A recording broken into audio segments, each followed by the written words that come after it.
since we had a live stream. It's a kind of unofficial start to the season once we have Bulls Media Day. So we're going to break down, go over the takeaways and everything that come out of Chicago Bulls Media Day. But before we do that, you already know what we got to do. We got to play that intro, though.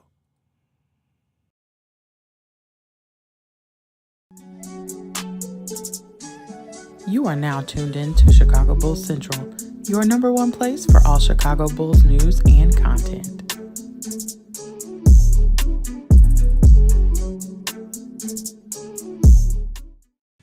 Bulls fans, what's going on? Listen, I'm happy for the season to be started once again. For those that don't know, if this is your first time here for Chicago Bulls Central live stream, I'm Haize. My name is Haize, aka you guys can follow me at CEO Haize, but more importantly, you can follow the podcast and channel at Bulls Central Pod on every social media platform that we have. This is always an exciting time period for, I think, Bulls fans, because Media Day is basically the unofficial start of the NBA season for the respective teams. Most teams have all their Media Days here on today. There's been a number of them, and so we're going to break down. Stevo should be joining me as well at some point. We'll see if he can get in here. It's to talk about the Bulls Media Day, to give his thoughts, but we had AK and Billy Donovan out there, who always lead off Media Day. We had Zach LaVine, DeMar DeRozan, Lonzo Ball, surprisingly enough, Nikola Vucevic, and Javon Carter and Kobe White as well out there today on Media Day. And one of the first things, the takeaway from AK and Billy Donovan in this was that, you know, changing the shot profile, which is something that they closed the season talking about, but also the importance of playing faster. We had both AK and Billy Donovan in today's Media Day talk about the importance of playing faster, but to create more opportunities. Now, Billy Donovan did specifically say not just to play fast, just to play fast, right?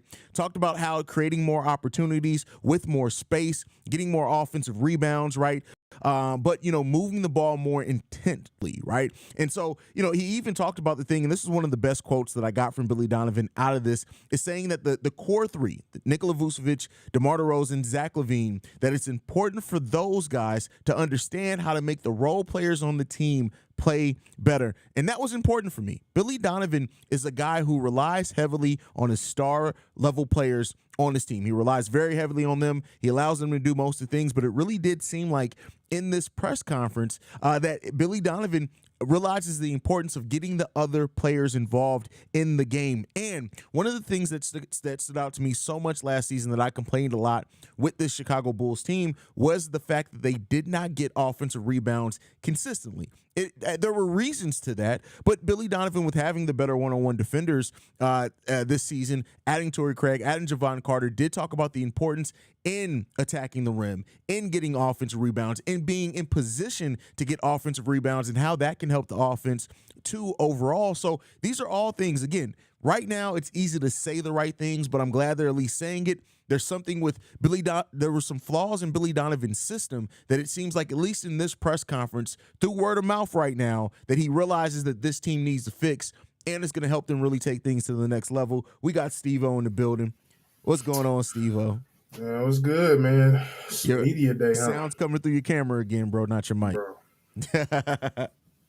Don't worry about it, man. it's crazy because I just changed my camera stuff. That's why. That's why. That makes sense then. But you know, so it again, Media Day is one of those things that you hear a lot of lip service. You got to actually see how it's going to play off when basketball is actually on. You good, Stevo? Yeah. All right, cool. So right now we're talking about AK and Billy Donovan's part of the press conference. I was talking about, you know, Billy Donovan talking about the importance of pace, offensive rebounding, 3-point shots, how the core three players utilizing the role players a little bit more, finding ways to put them in positions to have impacts on game as well. So where it's not just to that core three. How'd you feel about the that part from Billy Donovan so far? I mean, the man said everything that we actually seen that was an issue. Like it's almost like he was definitely taking notes during the whole season. Every game he was there, every game he wasn't there, he was watching. And he said every right thing, especially the pushing the pace thing, the offensive rebounding part. He really went into the core about that. And just like the sense he got from everything is like we've been saying, like he's been saying, and everybody around him, they don't feel like talent is the issue. They just feel like they just need to fix a few things, which is really mainly on the coaching side, which is probably I will agree that majority of everybody's main concern around this whole team is Billy Donovan and the coaching and the adjustment problems. But like you said, you can say all the good things you want to, but it's all about doing it now. We really want to see if you could put whatever you saying that you've been saying the last few years. You've been pushing this word continuity for the longest, and I guess we got to stop saying. I know it hasn't been the results that we want, but it's continuity there. It's still there, but I want that continuity to results in wins, and that was only into us going to the playoffs was it becoming a real threat. And like you said earlier, we heard you said all the good things last time. You said all the good things in the beginning, the end, and opening.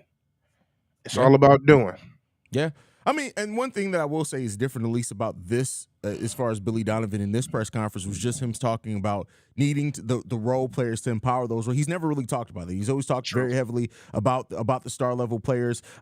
He was asked about Patrick Williams and him being a starter, and one thing that he said, and he said this overall with the point guard position too, is that he's not saying that P. Will won't be the starter. And whether it means that you're starting P. Will, but you're still finding him minutes with the second unit so he can do more, so he can be more creative and he can have more things go through him. That was a big part to me as well, because that shows that, and he said that regardless, P. Will is going to be an integral part of this team. But it seems like for once, Billy Donovan is understanding, I need to empower, I need to put the ball in this guy's hands and let's see what he's going to do with it. And if he does good things with it, all right, we can add more things to his game. Did you take that away as well? Yeah, one of the biggest things I did take away from that, and that he's not scared for challenging them either. He's really gonna challenge them this year. Like, hey, all right, you're not coming in with a spot. Like to be honest, he showed it last year, but I think he's putting more of an emphasis on it now. And that's the type of coach I've always wanted. I know everybody. It's some people that just don't like it. Like, oh, if you got a spot, you got a spot, bro. At the end of the day, every year, anybody's spot is up. From Zach to DeMar, if somebody coming in and they outplay them, they should be the starter, or vice versa. Whatever minutes they want to put them, they should go. And I love it. But the fact that he noted that him not going to P. Will in more of a detailed way into putting in that confidence and that way of him being allowed to play in certain situations where it's just not catch and shoot. That was great to hear. That was definitely great to hear. And I don't know. I guess I want to give him credit on self awareness. I think a big thing about this press conference compared to the last is self awareness. Unless somebody told him about himself. I mean, no, it does seem like they really had to sit down and evaluate what were some of the things that were hurting this team, which you got throughout everybody who got interviewed today. They really did say push the pace is something that you've heard from everybody who came out there today, which to me shows that that's something that they're having internal discussions about. 3-point shooting, something everybody talked about today. Even DeMar DeRozan talked about 3-point shooting today. And then another thing, utilizing Nikola Vucevic. Now, BD and AK didn't talk a lot about that, but DeMar talked about it. Vooch did talk about it when he was asked specifically if there's anything that they can use from Denver Nuggets into this game. And Vooch was honest and said, hey, I'm not saying that I'm Nikola Jokic, but I can do some things out there, and I would love to use my playmaking ability a little bit more, and I do think that's something we're going to do. He also talked about the fact I'm not just going to be standing at the three-point line waiting to take three-point shots. Those are things I needed to hear from Nikola Vucevic. And we heard it last year, and we saw it. Go ahead. I was about to say, when he said that, I was like, yes. Yeah. It's almost like taking. I mean, he already got his career in his own hands, but it's really like I'm tired of y'all. I gave you my trust. I let y'all do what y'all wanted to do and put me in the situation you wanted me to do. It didn't work, and it definitely didn't work for me, and I was frustrated about it. So what I'm gonna do now? I'm gonna play more of my game. I'm not gonna be standing at this 3-point line, which I feel like they did calm down last year. That first year that first few years it was very heavy. They almost turned him into a shooter. I was like, hey dog, he ain't Chris Stapps now. Yeah, that first year they turned him into a straight shooter. Bro, they played him like a stretch. Better. Yeah. And then I see someone like football CF Candy saying every year they talk about pushing the pace. No, this team, when they They did not push the say pace that with last week. Lonzo, exactly. They didn't say that last year, but when this team did push the pace, we saw the results. And this team is a team that plays better, even with having Nikola Vucevic and DeMar DeRozan in the lineup. When they push the pace, they've been a better team. The statistics back that up. Now, one thing that I did want to talk about. I won't say non-committal, but non-answers from both DeMar and AK about DeMar's contract extensions. Do you think there's anything there? Or do you think they're just not trying to I release mean, anything? especially in this situation, I feel like he's always gonna be in the trade era. Just Yeah. like almost like Zach is almost in the trade era, but it's more real with DeMar, bearing his age and just bearing what you could get out of him. It's like to me coming in this season, he's always been you watch him around the trade deadline because he's the type of player that contenders want, and I don't know if he's that guy that could get us over the hump. But he is that guy that we've seen when they're clicking. Hey, we pretty good. Yeah. That's one thing we gains that we're pretty good. So, like I said, I think they're in discussions, but maybe both sides are not meeting the needs that they both want, and when it comes to that. But everybody, I feel like a lot of players in the situation of DeMar go into media day with those thoughts, and it's not a big deal as of yet. That's facts. That's facts. And so, it is what it is. I mean, Giannis ain't re-signed yet. I mean, the thing is too with DeMar DeRozan, like it's really no rush. He's a veteran. It's not like with rookie, where you when you're on your rookie scale deal, you only have to January sometime to reach that extension. They could extend DeMar literally up the last day of the season. So it really bodes well for both teams to see how they play, right? To make it performance based, because if the Bulls are playing much better, which they expect and want to do this season.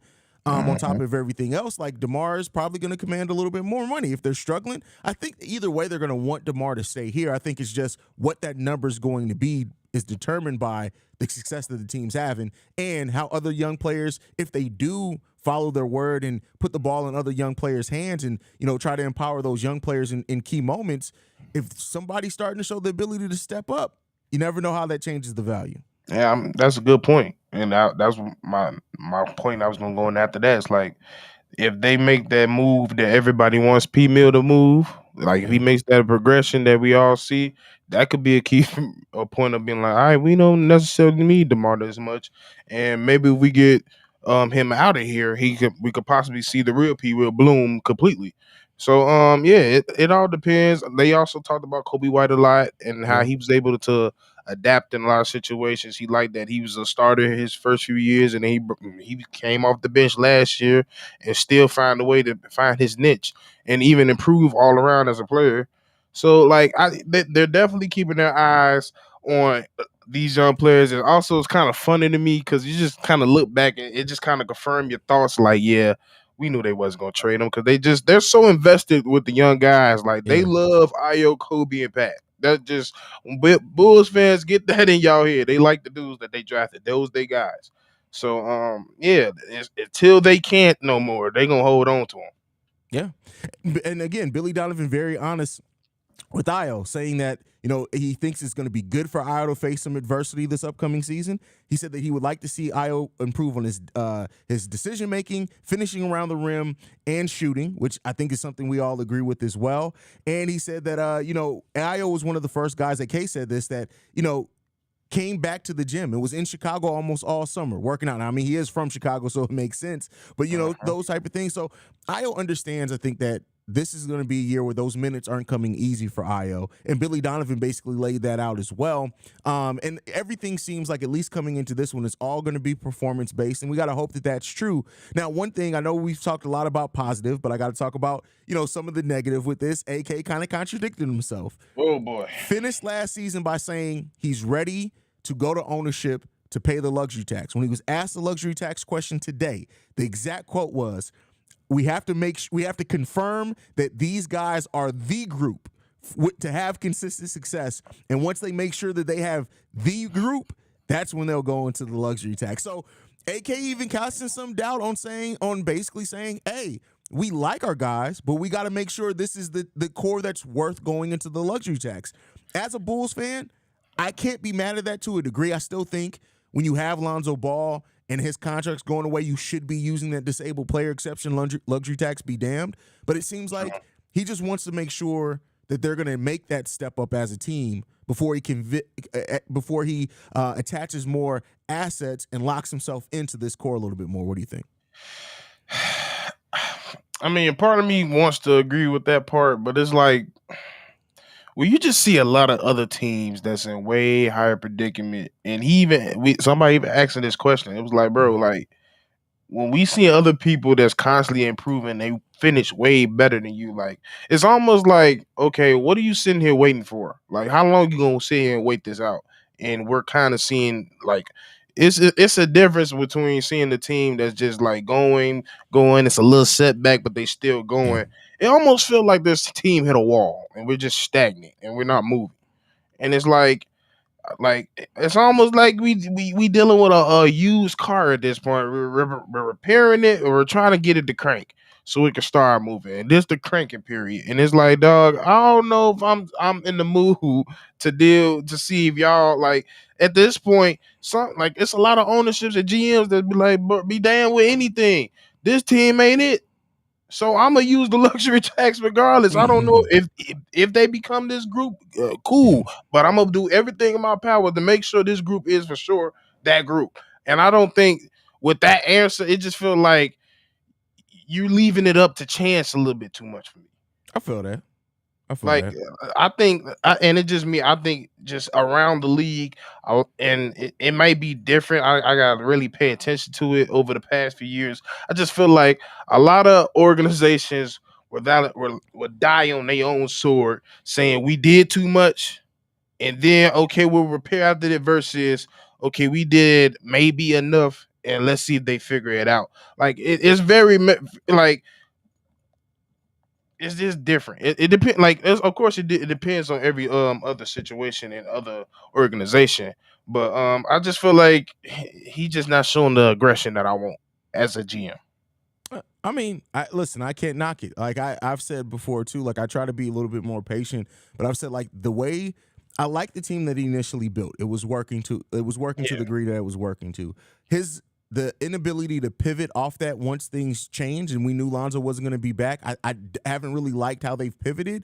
But, and Vooch said that as well. Vooch, to one of his comments, said that a lot last season to start the season, the guys on the team were saying, okay, well, let's wait till Lonzo gets back. And now that it seems like nobody on this team is with that mindset. They've brought in Javon Carter. Everybody was asked and talked about the point guard battle. Seems like they're really confident in a lot of the guys that are going to be in that point guard battle. But do you think that mindset, we've talked about the front office having that mindset of waiting until Lonzo gets back. But what did it do for you to hear that the guys on the team kind of also were waiting for that pick-me-up of Lonzo that never came in the middle of the season? I mean, we saw it. Like it's one thing to hear it, and it's another thing to see it. Mm-hmm. It's like even with things, it was like like even like I don't know if you paid attention to a lot of like I'm a big post game press conference guy, so I listen to a lot of post game, and they'd just be like, we're just a couple things away, and I felt like it's like when they saying that, it was just like, bro, we just missing Lonzo. Yeah. Like, and I'm just like just read between the lines, and I mean, I don't fault them for feeling that way because it was true. When he was there, it was click. They got it. But in this league, the fact that we went a whole calendar year and a whole calendar season, we were still waiting for this man, and it's still and the reason I was laughing while he was saying that is because that quote popped in my head.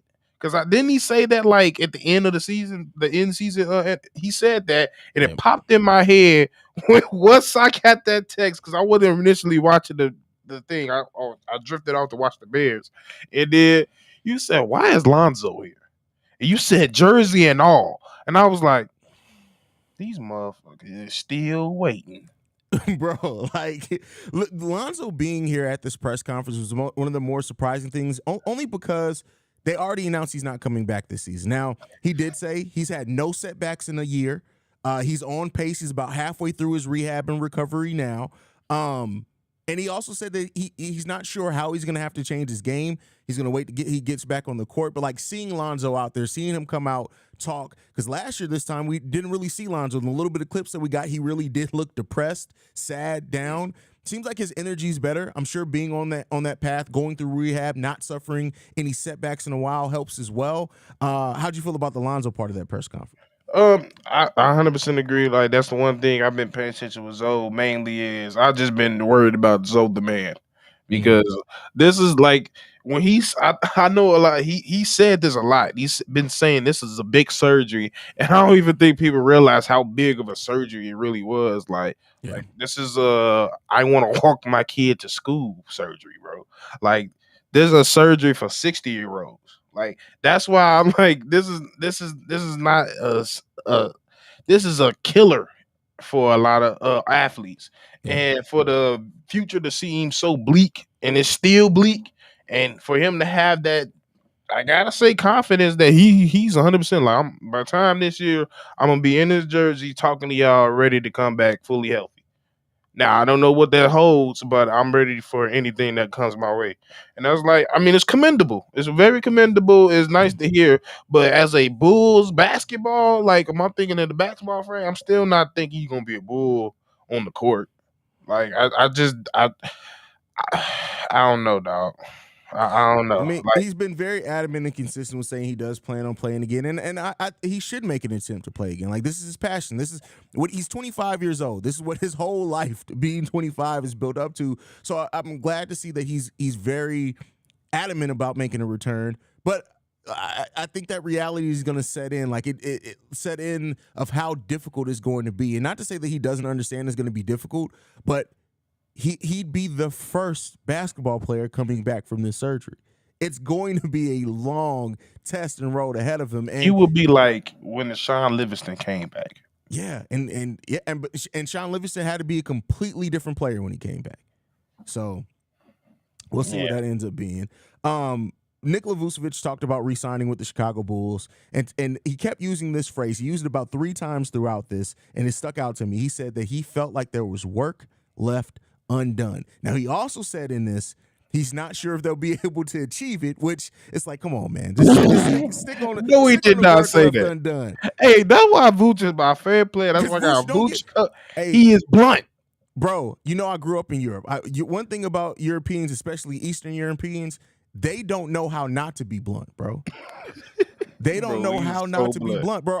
But when I lived in Germany, one of my best friends who was a native German, he was like, he asked what I wanted to eat one day. I was over his friends. He was like, I'm just gonna tell you, we don't know how to fry chicken. And he didn't mean it even offensively. Like the way that he said it was just like, hey, bro, like I know I want to get you this for you, but we don't know how to do this shit. Like they're just blunt, bro. Like Yeah. I love people like that. Like for real. Like honestly, like I don't who else said, like, and I think honestly that's just a worldly thing. Like I think people outside the United States just kind of more blunt. Like yeah, even because when he said I instantly thought about Joel Embiid, I was like, I kind of. He was like, I don't know if it's gonna work. I don't know if I'm gonna win a championship here. And I'm yeah, like, yeah, it's a fair statement to say, especially with the situation he going in. So yeah, like, but besides that, like, the work undone part, yeah, you left this whole scheme left a piece of work for you that you haven't even seen yet. yeah. And maybe Facts. you see crumbles of it. You seen crumbles of it when Lonzo was here because he's the only person, and I think that was one of the big things that somebody asked him a question about, like asked Zoe, how did he feel about like being around the team more, and now that we know it's an open competition with guards, how he will like give his own insight with things. He's like, I'm an open book with everything, but I think what the difference between DeMar, Vooch, and everybody, they need to realize that they're completely different players. Yeah, And the way you got to feed them, you got to understand where they want it, how they want it, and when is the right time to give it to them. I yeah, think the biggest key thing that's going on with Vooch right now is we don't understand when the right time to feed him. And when I mean feed him, I mean feed him down low in the post where he could. Once he do that, he gonna do all the other Vooch stuff that y'all like and love. yeah. But And he's just go ahead. And I love that Vooch specifically talked about post and drive. I think sometimes so often when a player can score in the post, we think of these back to the basket. I'm gonna dip my shoulder 3 times, pivot, and hit you with a hook shot. Vooch is more successful on post and drives, and I love that Vooch is a very aware person, and I really hope that this year Billy Donovan listens to his player when they're telling you how they like to be used. I always say this with my kids, right? Kids will tell you how they need to be parented, not directly saying, hey, dad, you do this. But if you pay attention to them, every kid needs to be parented differently. You can't come in with cookie cutter coaching either. Players will tell you how they need to be coached and utilized. It's up to you then as a coach to build into your system and scheme times where you can do that. Can you run post dives for Vooch every single play? No, and you shouldn't. But you need to work that more into your offense to where you're using players to what they can do. I always say when it comes to Vooch, you got to let him do his move. Yep. Whenever he do his move, you give him the ball. Soon as he put his back and put his hand out, give him the ball. And he's going to make and one thing is people don't give him a lot of credit. He's a great decision maker. He knows when he's going to make a move and attack, or when it's probably not going to work. I'm going to pass this out. All he does, he put his weight on him, fill him out, see what he's going to do, and then he makes his move. And then if it's not there, he passes it out. I don't understand why there's so many times, especially this season, where he's been down there just yelling, ball, ball, ball, and we just don't give it to him. And then you just see him and as the season came on, they went from that to a bad miss, him dropping his head, then slowly running back on the thing, and then he give his frustration foul out, and then he get his tech. Facts. And all that could have been avoided if you had somebody there to realize, which is usually the point guard. But hey, you got a coach. Your coach, you got to understand that too. Before it was players that understood that it was coaches. They understood the moments, and Billy just doesn't pick up on it. But he said, "I'm listening to him now, so hopefully he just picks up when he needs it." Yeah, facts. I want to get into a little bit with Javon Carter. One thing that I bolded, I would have highlighted 3 times if I didn't take my notes digitally. He says that he will be the vocal leader for the team. Yeah, ain't too he many. Adamantly said that. He didn't he said, "Oh no, I'm going to be vocal. I'm going to talk." And so we know and understand how important that one of the best things that Zoe brought to this team, and I always talk about it and explain it. I may over-explain it, but sorry, stick with me. Zoe was such an amazing communicator on the court, right? Zoe isn't a guy who talks a lot off the court, but on the court, he was such an amazing communicator that the way that he talked on the defensive side of the ball and told players what they needed, where they needed to be, and what the opposing offense was trying to do, it made Zach LaVine playing on the court with Lonzo Ball had a defensive rating average of 107. This is a guy whose career average is 111. That's the importance of having a communicator at the point guard position that's also a defensive dog. I'm not saying that Javon Carter is going to replicate that one for one, but if Javon Carter is going to be somebody who's going to tell guys what to do and where they need to be, we know that I love Zach LaVine, but Zach LaVine sometimes with basketball IQ is fucking remedial. You need somebody out there like a Javon Carter that's going to communicate. And one of the things I like comparing defensive mindset and just defense overall period to Lonzo is KG. And why I feel like why that Boston team that won that championship, what was it, 08? Yeah, that won the championship. That was one of the best defenses, and had nothing to do with skill, their defensive skill necessarily. It's because how great of a communicator it is. They were, and the leader of that defense was KG. And the main reason is because everybody watched those training camp videos when they like, low, I'm right you. I'm in the left. I'm on the right. Hey, watch that screen. All that shit normally stops from everybody, but a couple players in the league that does that on every team. Lonzo was that guy. I can, off the TV, I can hear Zoe, hey, Caruso, watch. And as soon as he turned around, stole the ball. Yep. Just simple stuff like that. Once Zoe left, it was all you heard was their shoes. Honestly, you didn't hear anything again until sometimes with Javonte, sometimes with Caruso, but then we didn't hear it consistently until Pat Bev came to the team. Yeah. And so you need that. You need that for sure. Another thing that Javon Carter, this is why I'm sure Javon Carter is going to be one of my favorite Bulls this season. He was asked, what's something that you saw from this team that you want to see them improve on or that hurt the team last year? And he said their reluctance to shoot the ball. And I love that. He saw him 4 times. Bro, I love that. I Hey, love that because it's facts. Like how many times, like especially late in the season, once Zach LaVine did start coming on, there were times where Zach was cooking, and then defenses adjusted, and Zach just needed somebody else to hit a shot, and nobody else could. nope. Or So wanted to. yeah, Like, and that's the one thing is the want to, and it was all a confidence issue at that point. 'Cause it was shot because I don't know. It was just especially towards the end of the year. It was just like you had that one night where we was hot and then we wasn't, and nobody else could get it. If somebody had it, nobody can help. And it was multiple games like that. And he's definitely that type of dude that's gonna come in any day yeah. when it's a slump. Even if Jovan has a bad half, like I feel like he could break it. Like, all right, I made this shot. Let's go, y'all. Let's go.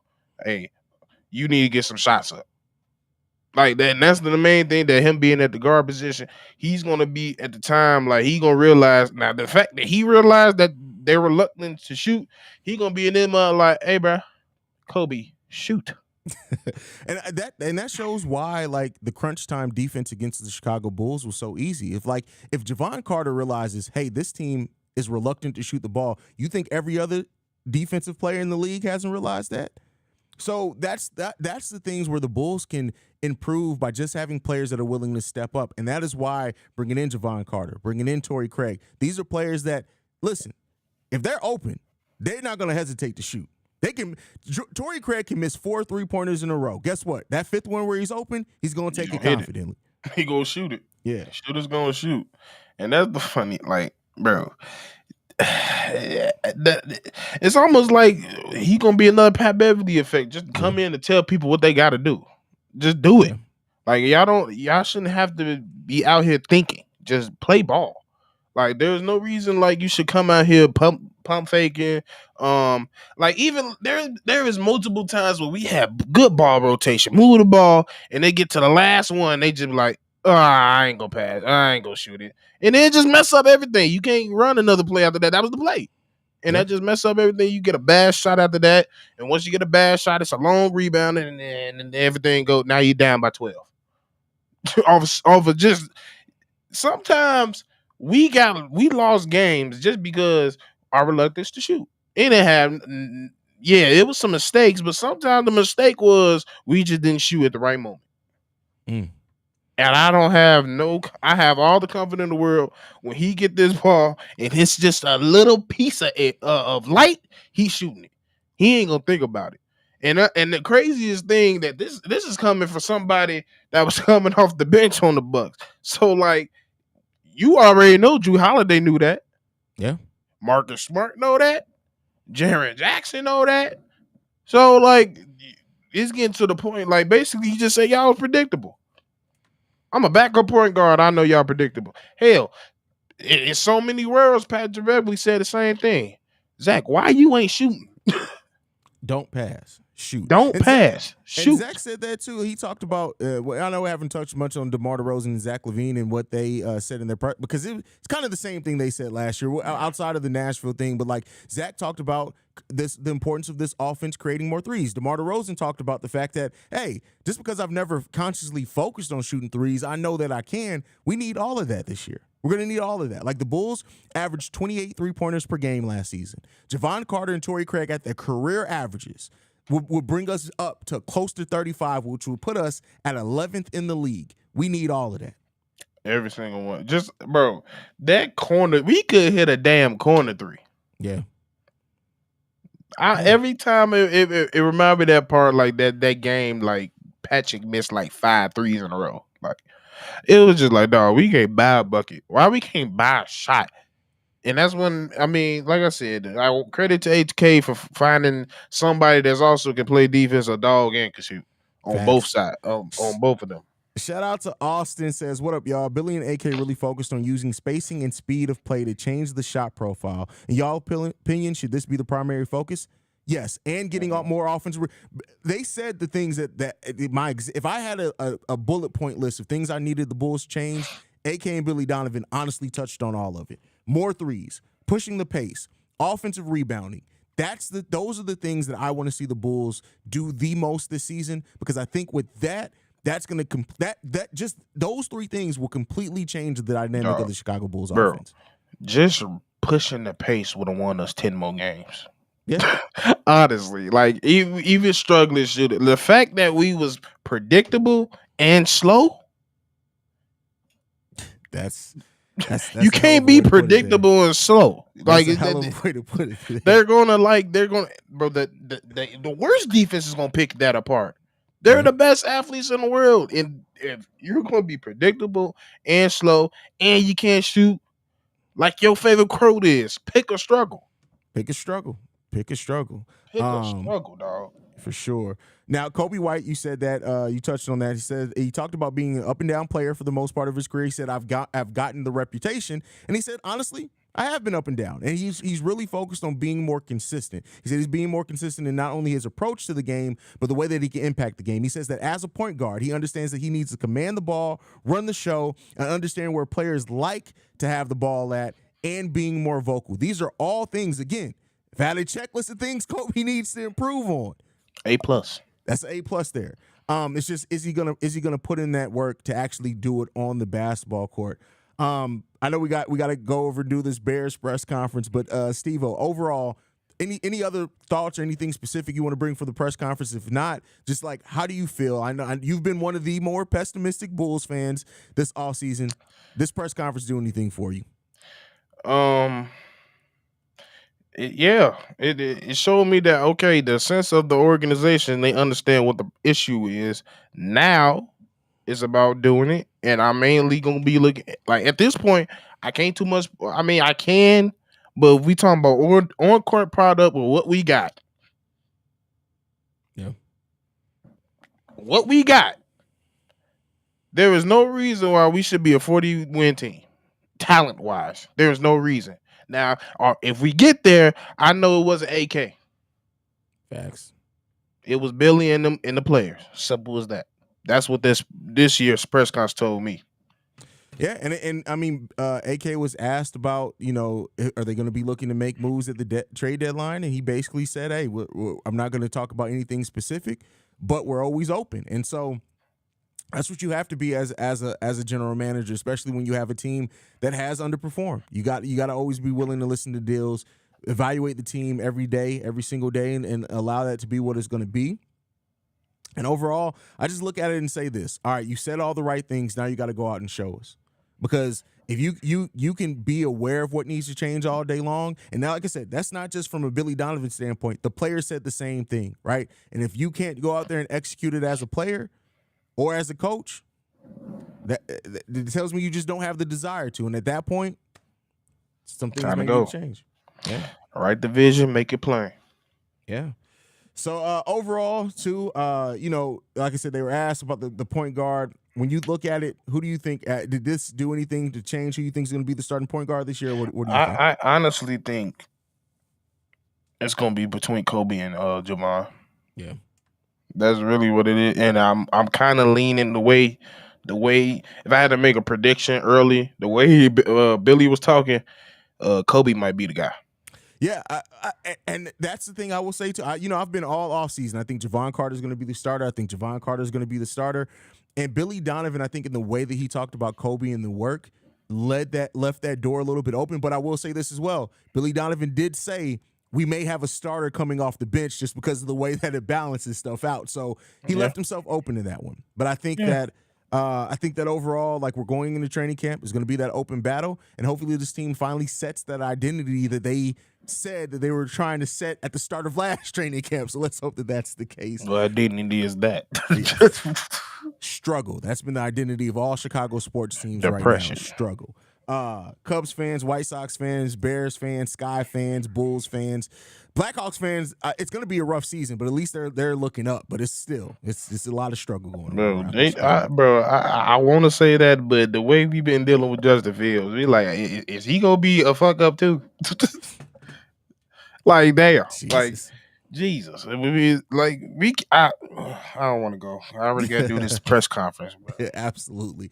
Well, all right, brother, man. Y'all can follow Stevo at Stevo Speaks on everything. Make sure y'all follow and support him. You can follow the show at Bull Central Pod. You can send us any feedback, questions, comments, concerns, bullcentralpod@gmail.com. And then lastly, if you want to leave a text message and our voice, damn, I haven't done this in so long, I'm out of practice. Leave a voicemail and our text message at 773-270-2799. We are the number one spot for everything. You need to add another one. Tell the chat need to tell you stay off. Tell them to stay off Twitter. Tell them to stay off. It's not gonna happen, bro. Right? And then look, Kevin came in here, and I know it was Kev because Kev always touching shit, and it changed the colors of all. He probably thought he was in bed. Kev be fucking up. I love Kev to death, but Kev know he old, bro. Like Kev be fucking up, bro. But Kev, I will see. He's the go-to old man, bro. Kev be tripping, man. I'll see you, lovely and beautiful people. Hey, we'll be live on Sunday for a game. We got another game to talk about. I can't wait to Thursday on that game. It's Thursday. Yeah, it's Thursday. It's a short week. Oh no, I'm talking not for Bears. We're on Bulls. Bulls game Sunday. What? Yeah, we play Sunday. Who? Don't we? Yeah, I don't know shit. I ain't gonna lie. As y'all know, I ain't been looking forward to this damn season. Yeah, we play against the Bucks on the 8th, man. We get ain't that about a bitch? Yeah. Oh my God. End the damn shit. We'll see you guys on Sunday, y'all. Peace.